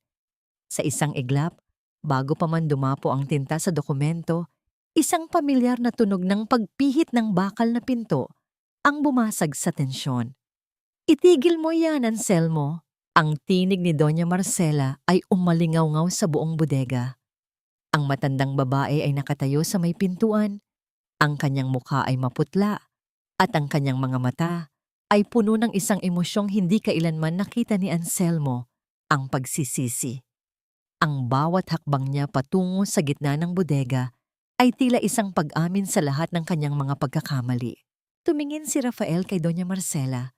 Ang kanyang mukha ay puno ng pagkalito. Doña Marcela, bakit kayo naririto? Akala ko ba ay gusto niyo ring mawala ang babaeng ito? Nagkamali ako, Rafael. Sa pag-aakalang ang dangal ng pangalan natin ay mas mahalaga kaysa sa kaligayahan ng aking anak at ng aking apo. Ang nanginginig na sagot ng matandang babae. Ipinadala ko na ang mga ebidensya laban sa iyo sa mga pulis. Wala ka nang matatakasan. Ang matinding galit ni Rafael ay tila naging isang apoy na biglang nagliyab. Sa kanyang desperasyon, mabilis siyang kumilos patungo kay Lucia. Ang kanyang mga kamay ay puno ng panganib. Ang bawat segundong lumilipas ay tila isang mabagal na pelikula sa paningin ni Anselmo. Ang kaba sa kanyang dibdib ay tila sasabog na habang pilit niyang hinaharang ang panganib na nagbabanta sa buhay ng kanyang mahal. Lucia! Ang sigaw ni Anselmo habang pilit niyang inaabot ang babae. Ang bawat piraso ng kanyang pagkatao ay handang maging isang kalasag para sa kanyang pamilya. Sa gitna ng kaguluhan, isang matinding liwanag mula sa mga headlight ng pulis ang bumasag sa dilim ng bodega at ang bawat anino ay tila nag-aagawan sa isang katotohanang handa ng lumabas. Ngunit sa gitna ng lahat ng ito, isang matinding pag-ungol ng bakal ang narinig at ang isa sa mga naglalakihang kargamento sa itaas ay dahan-dahang nawalan ng balanse. Ang bawat hibla ng lubid na humahawak dito ay tila unt-unting napuputol, isang panganib na walang sino man ang nakapansin sa gitna ng tensyon. Sa ilalim nito, nakatali pa rin si Lucia, walang laban sa tadhana na tila gustong bawiin ang lahat sa isang iglap. Maabot ba ni Anselmo ang kanyang pamilya bago pa man gumuho ang lahat? O ang huling pagkakataon niya na maitama ang lahat ay muling mananakaw ng isang malupit na aksidente? Ang bawat pangarap na itinayo sa ibabaw ng kasinungalingan ay tila isang tore ng mga baraha, isang ihip lamang ng katotohanan, at ang lahat ay guguho sa isang iglap. Isang mabigat na tunog ng bakal na tumama sa semento ang yumanig sa buong bodega. Kasunod ang paglipad ng makapal na alikabok na tila isang madilim na ulap. Sa isang iglap, bago pa man madurog ng naglalakihang kargamento ang upuang kinalalagyan ni Lucia, isang mabilis na lundag ang ginawa ni Anselmo. Ang kanyang katawan ay nagsilbing kalasag habang pilit niyang itinulak ang upuan ni Lucia palayo sa kapahamakan. Ang bawat hibla ng kanyang kalamnan ay tila sumasigaw sa tindi ng puwersa, ngunit ang tanging nasa isip niya ay ang kaligtasan ng babaeng kanyang pinabayaan. Nang dahan-dahang humupa ang alikabok, ang asul at pulang liwanag mula sa mga sasakyan ng pulis sa labas ay sumabog sa loob ng madilim na gusali. Ang bawat kislap ng ilaw ay tila mga mata ng katarungan na dumarating upang tapusin ang mahabang gabi ng panlilinlang. Si Rafael, na kanina ay punong-puno ng kayabangan, ay tila isang basang sisiw na nanginginig habang pilit na umaatras patungo sa isang madilim na sulok. Ngunit wala na siyang matatakasan. Ang bawat pintuan ay napalilibutan na ng mga awtoridad. Ito na ang katapusan ng iyong kasakiman, Rafael, ang mariing deklara ni Anselmo habang dahan-dahang kinalalagan ang mga tali ni Lucia. Ang kanyang mga kamay ay nanginginig pa rin, hindi dahil sa takot, kundi dahil sa labis na emosyon nang muling maramdaman ang init ng balat ni Lucia. Ang bawat sentimong ninakaw mo sa kumpanya at ang bawat luhang idinulot mo sa aking pamilya ay pagbabayaran mo ngayon. Pagkalipas ng ilang araw, ang buong lungsod ng Maynila ay tila tumigil ang pag-inog para sa isang hindi inaasahang kaganapan. Sa Grand Ballroom ng isang marangyang hotel kung saan nagtitipon ang mga pinakamakapangyarihang tao sa bansa para sa taunang anibersaryo ng Vergara Group, ang bawat kislap ng chandelier ay tila nanunubok sa tensyong bumabalot sa silid. Nakaupo sa gitna si Doña Marcela, ang kanyang muka ay maputla at ang kanyang mga mata ay puno ng kabatiran na ang kanyang trono ay dahan-dahang guguho. Umakyat si Anselmo sa entablado. Ang bawat hakbang niya ay may kasamang bigat ng paninindigan. Sa halip na ang nakasanayang ulat tungkol sa kita ng kumpanya, isang malaking screen sa kanyang likuran ang bumukas. Doon ay ipinakita ang lahat ng dokumento ng paglustay ni Rafael, ang mga lihim na recording ng pagbabanta ni Doña Marcela, at ang katotohanan tungkol sa pagkawalay niya sa kanyang mag-ina. Sa loob ng maraming taon, naging bihag ako ng dangal ng pamilyang ito. Ang simula ni Anselmo, ang kanyang boses, ay umaalingaw-ngaw sa buong ballroom nang walang alinlangan. Ngunit ang tunay na dangal ay hindi nasusukat sa bilyon-bilyong ari-arian, kundi sa katapangang harapin ang katotohanan. Si Rafael Cortez ay nasa ilalim na ng kustodiya ng pulisya dahil sa pagnanakaw at kidnapping. At ako ay narito upang humingi ng tawad sa 2 tao na itinaboy ko dahil sa aking kahangalan. Dahan-dahang bumukas ang malaking pinto sa dulo ng ballroom. Pumasok si Lucia na nakasuot ng simpleng asul na bestida. Hawak ang kamay ng isang batang babaeng may suot na puting damit at may nakasabit na kwintas na hugis puso. Si Tala. Ang bawat mata ng mga elite sa Maynila ay nakatuon sa bata na ang nangiti ay tila mas maliwanag pa kaysa sa mga brilyanteng suot nila. Ang batang ito, si Teresita Tala de los Reyes, ay ang kaisa-isang tagapagmana ng lahat ng aking pinaghirapan. Ang deklara ni Anselmo, ang kanyang boses ay nanginginig sa matinding pagmamalaki. At si Lucia Santos ang babaeng papakasalan ko. Sa harap ninyong lahat, dahil siya ay ang aking buhay.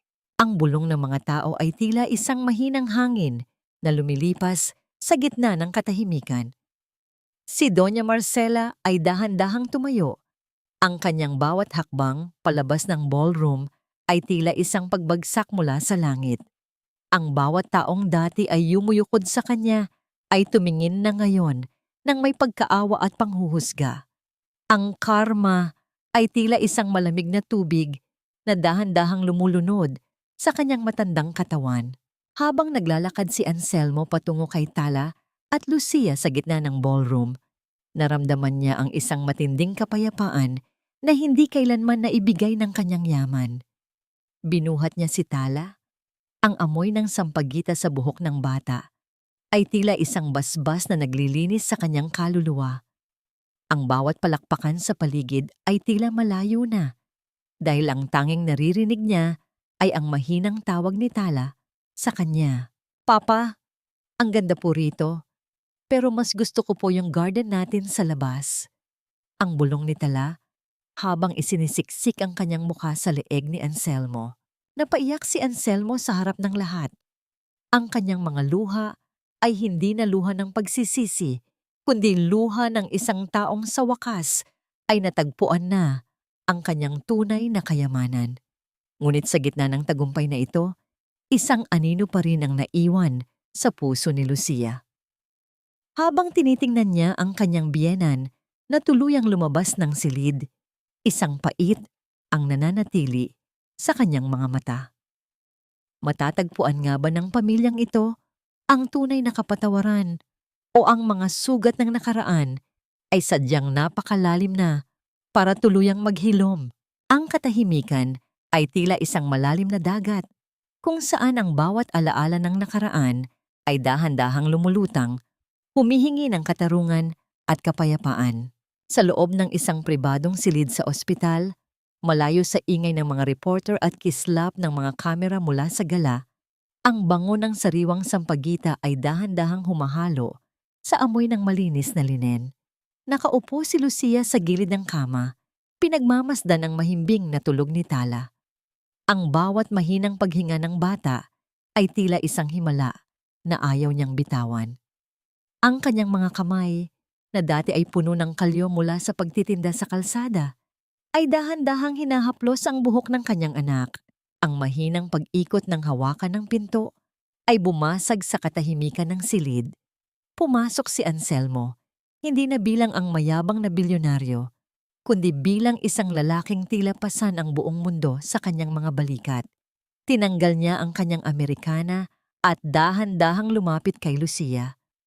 Ang bawat hakbang niya sa makintab na sahig ay may kasamang pag-aalinlangan, tila natatakot na baka sa isang iglap ay maglaho ang lahat ng ito na parang isang panaginip. Lucia, ang mahinang tawag ni Anselmo. Ang kanyang boses ay paos, puno ng mga salitang 6 na taon niyang ipinid sa kanyang puso. Tumingala si Lucia, ang kanyang mga mata ay puno ng mga luhang hindi na niya kayang pigilin. Bakit, Anselmo? Bakit kailangang umabot sa ganito? 6 na taon. 6 na taon kaming naghintay sa dilim habang ikaw ay nasa liwanag. Lumuhod si Anselmo sa tapat ni Lucia. Ang kanyang mga tuhod ay dumaig sa malamig na sahig. Kinuha niya ang mga kamay ni Lucia at dinala ito sa kanyang mukha. Ang init ng balat ni Lucia ay tila isang gamot sa nanunuyot niyang kaluluwa. Patawad, Lucia. 1,000 beses akong hihingi ng tawad, kahit alam kong hindi sapat ang buong buhay ko para mabayaran ang lahat ng sakit na idinulot ko sa inyo ni Tala. Ang sakit, Anselmo. Ang sakit na makita ang anak mo na nagtatanong kung bakit wala siyang tatay habang tinitingnan niya ang ibang mga bata sa parke.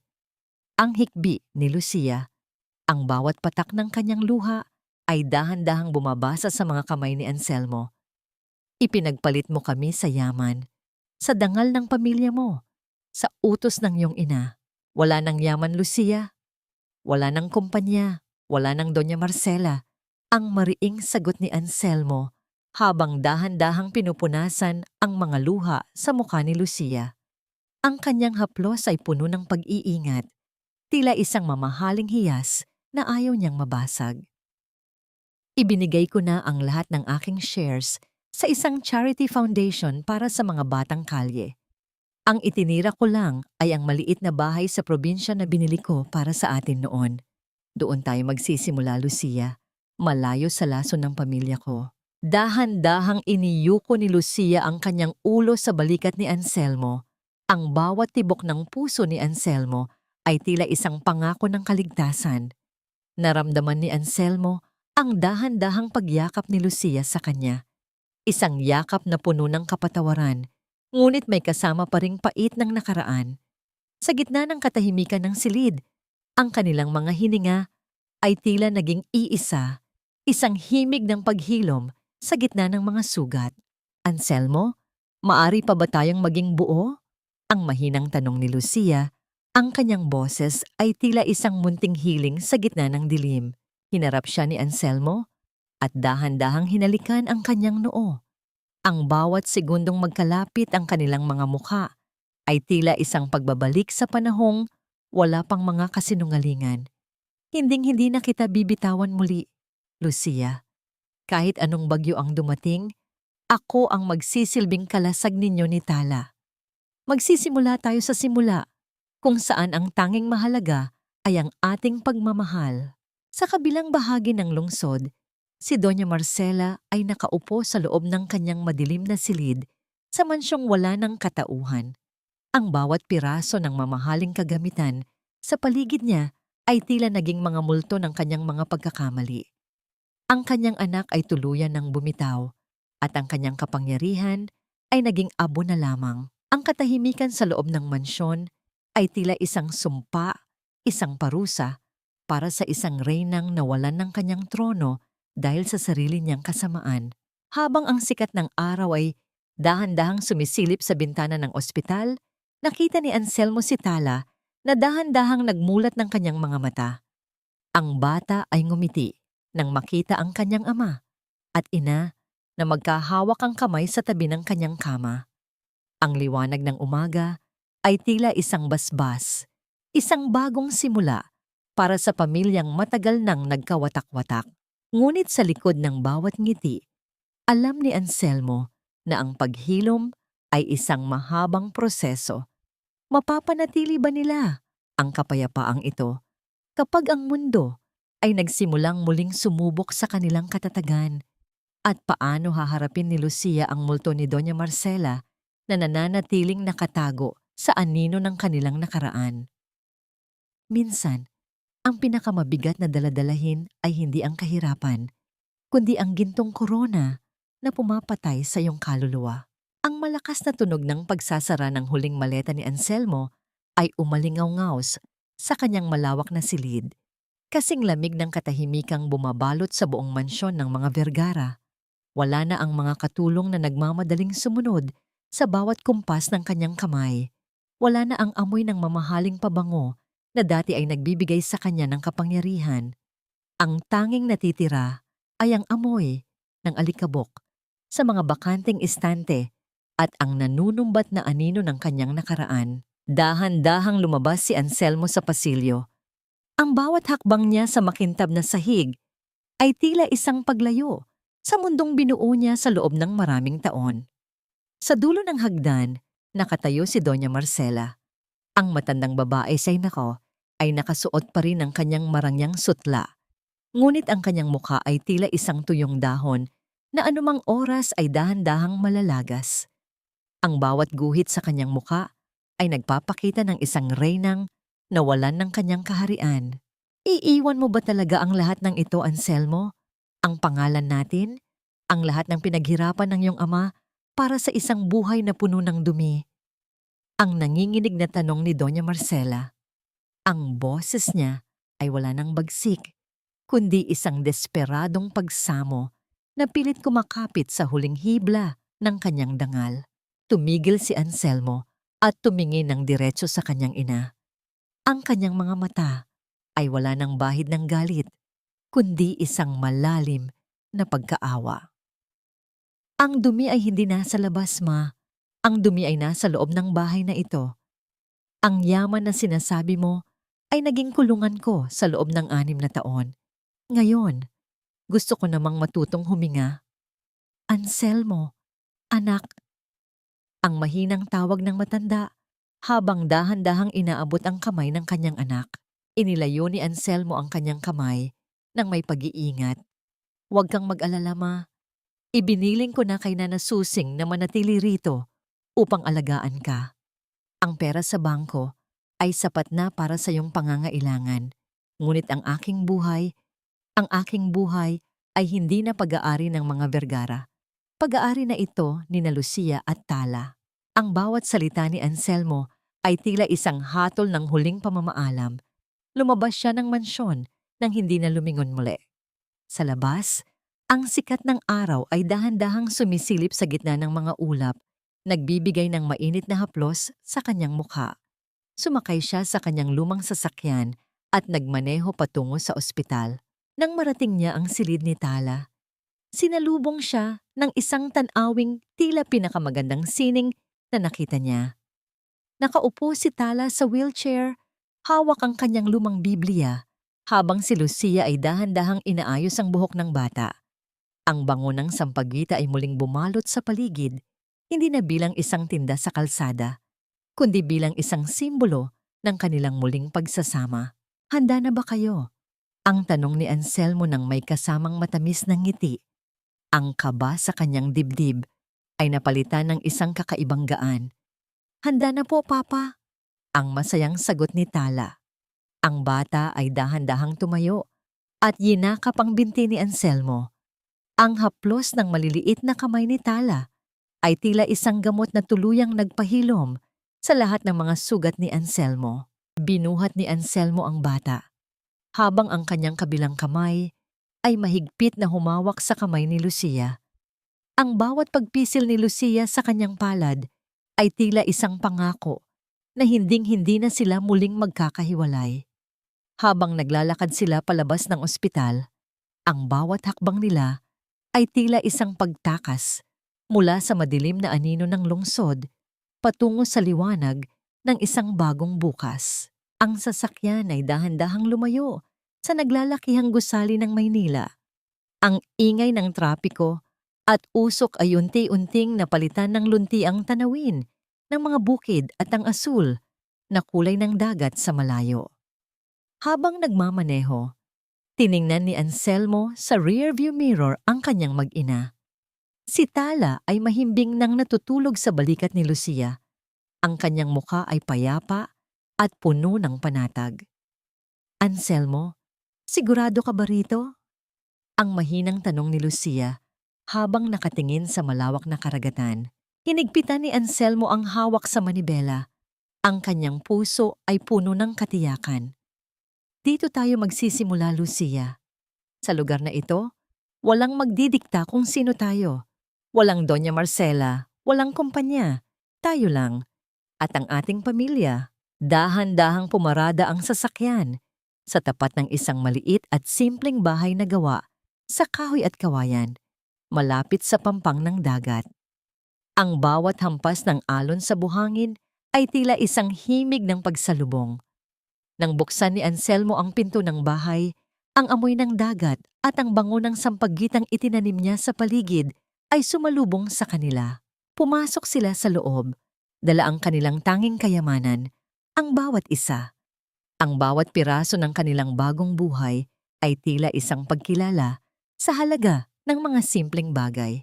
Ngunit habang tinitingnan ni Anselmo ang kanyang pamilya, isang tanong ang nananatili sa kanyang isipan.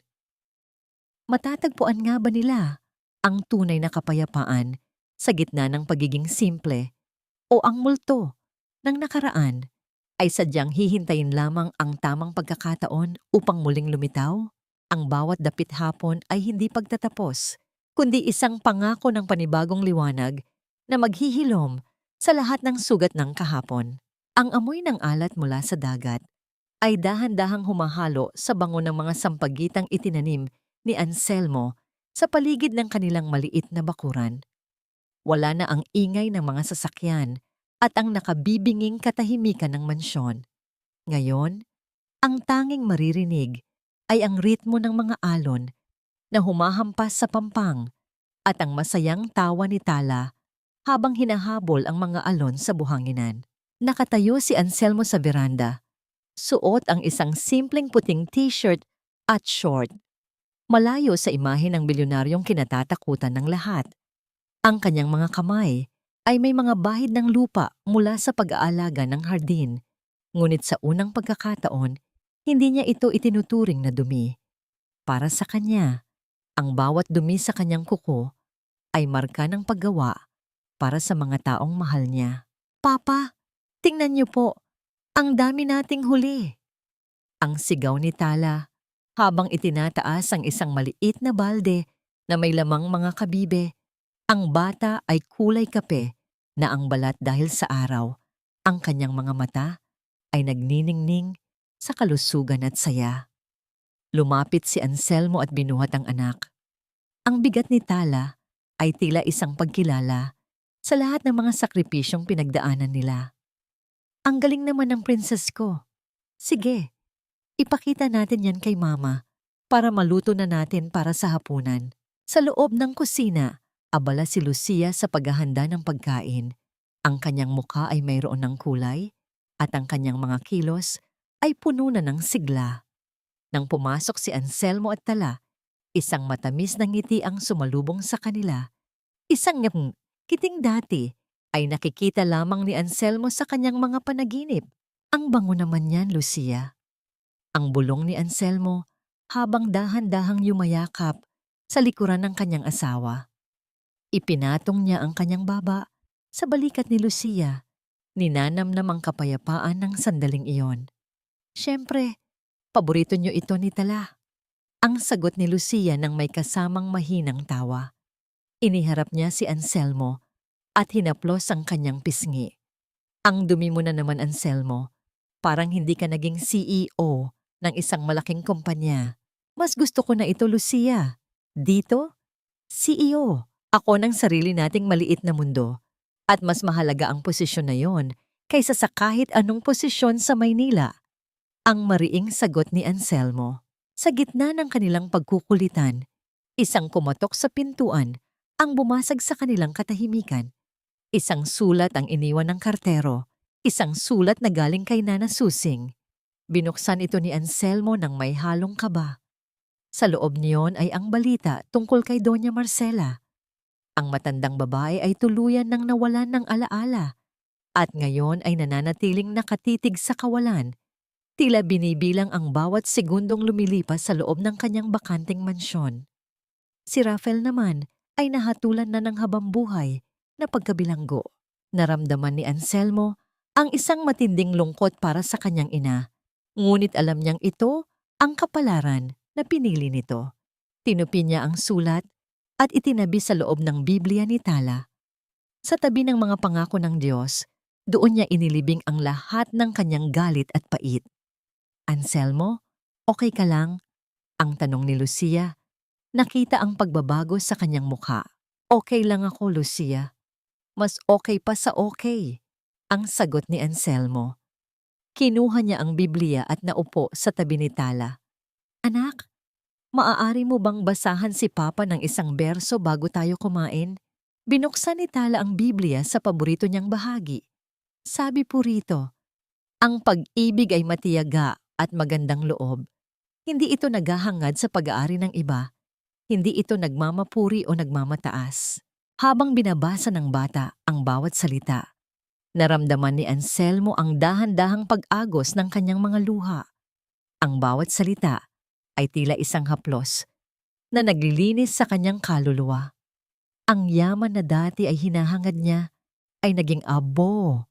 Ngunit ang yaman na nasa harapan niya ngayon, ang kanyang mag-ina, ang kanilang simpleng tahanan, at ang kanilang pananampalataya ay ang tunay na kayamanang hinding-hindi na mananakaw ng kahit na sino. Lumubog ang araw sa dulo ng dagat, nag-iiwan ng kulay kahel at lilang guhit sa langit. Ang bawat hampas ng alon sa pampang ay tila isang himig ng pasasalamat. Habang magkakasama silang kumakain sa ilalim ng liwanag ng munting lampara, alam ni Anselmo na ang kanilang kwento ay hindi pa nagtatapos. Ito ay simula pa lamang ng isang buhay na puno ng katotohanan, pagpapatawad at pag-ibig na walang hanggan. Sa dulo ng gabi, bago sila matulog, dahan-dahang kinuha ni Anselmo ang kwintas na hugis puso at isinuot muli ito kay Lucia. Magpakailanman, ang bulong niya sa ilalim ng mga bituin. At sa pagkakataong ito, ang pangakong yon ay hindi na mapapako, kundi mananatiling buhay hanggat may sampagwitang bumabangon sa gitna ng dilim. Ang bawat dapit hapon sa dalampasigan ay tila isang dambana ng pasasalamat, kung saan ang kulay kahel na langit ay dahan-dahang humahalik sa asul na karagatan. Lumipas ang mga panahon na hindi na binibilang sa pamamagitan ng mga hininga ng takot o bigat ng bulsa, kundi sa bawat sentimetro ng paglaki ni Tala at sa bawat dahan-dahang paghilom ng mga sugat sa puso ni Lucia. Ang mansyon ng mga Vergara ay tila isang malabong gunita na lamang, isang malamig na kaharian na tinalikuran ni Anselmo upang mahanap ang tunay na init ng isang tahanan.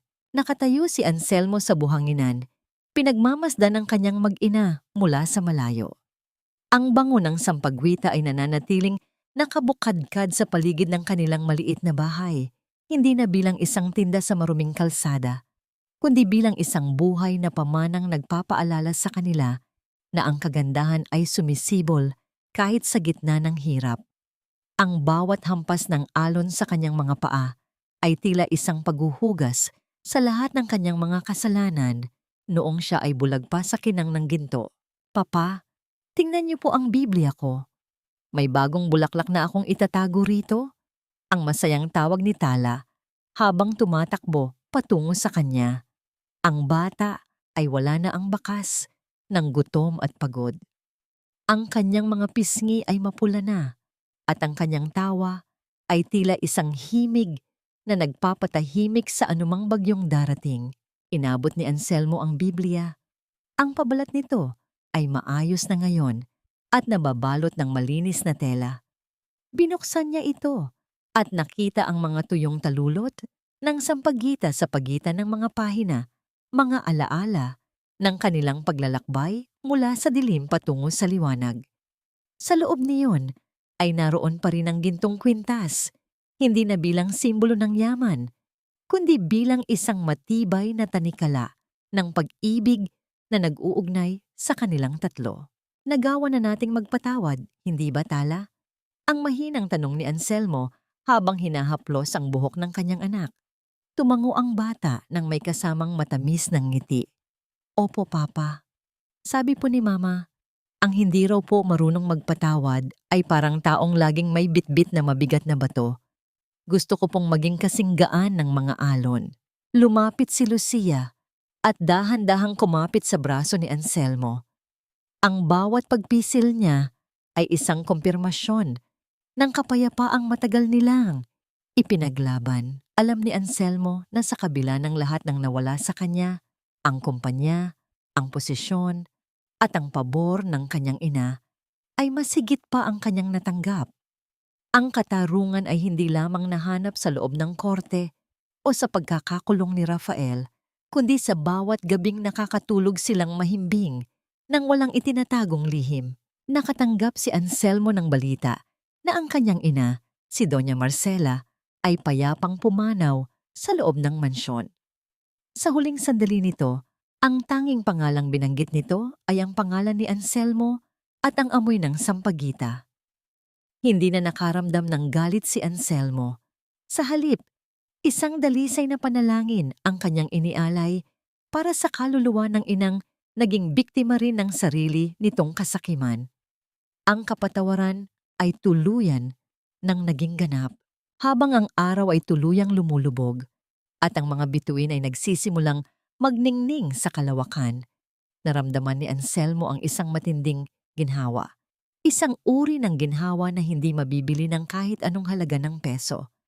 Ang kanilang buhay sa tabi ng dagat ay simple, malayo sa marangyang buhay na kinagisnan niya, ngunit dito niya natagpuan ang tunay na kayamanan. Ang pamana ng katotohanan ay hindi nauubos, Lucia.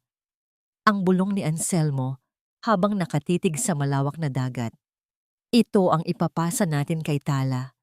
Isang buhay na tapat, isang pusong mapagpatawad, at isang pananampalatayang kasing tatag ng mga bato sa pampang. Ang bawat hininga ng hangin sa gabing iyon ay tila isang basbas.